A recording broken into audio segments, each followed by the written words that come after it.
لگوری رنماین یکین اداری الپارزگاه دهوکی دوید بومها رمضانه بهای همی کلوپلین بازاری لسر بهدن نویسین لید پراکتیکی دا بودکاندارا یاب زحمته چونکی نجیگیریا بهای دولاری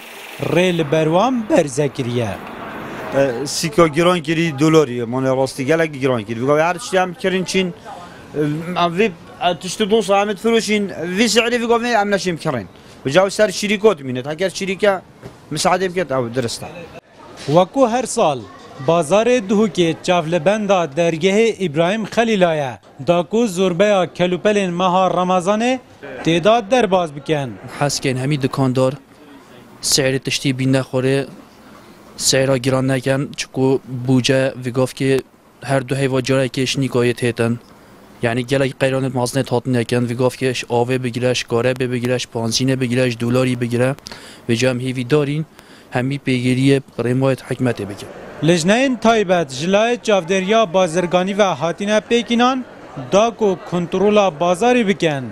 هر دیساجی رنما جبوان خارنگی هاتینه دانان اوین دلمها رمضان دا لسر کارت خواهید بردوام بن خارنگی ها بوید رمضان دا فکری بد ده قصد قایم خامیه که خدانه و سوزنامه که داد کو هر سه روز جشن داد فکری بد برو واجبه چنده آنکو حکت روز جشن دا و نکر ده بودم هیو که اتدای خستن وید بهایت خارنی توی هیو رمضان دا وکی یت هیو دیبن هیوت آسایی و امدل دیفچون سر وان بهای آجیکین او دلمها رمضان دا بو خلکی ویتا بارگیرانی او بود که مچو دا هاتن و مهکا پرمزاخترینجی کتیا برسینگ وانو به تایبتیل پارزگاه دهوکی زلترین رجا آوریاجی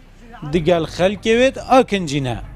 دست بکرنا ماه رمضان لنوا بازار دهوکی کویا داگیرتیا جا آوره و خواجهان جیانا همیاجی یا گریدایب دولاری و کواتا اگر دولار هر یه برز و نظم بید خلق دخازن دکاندار هاری کار بندگل وانا دا جبو و مهه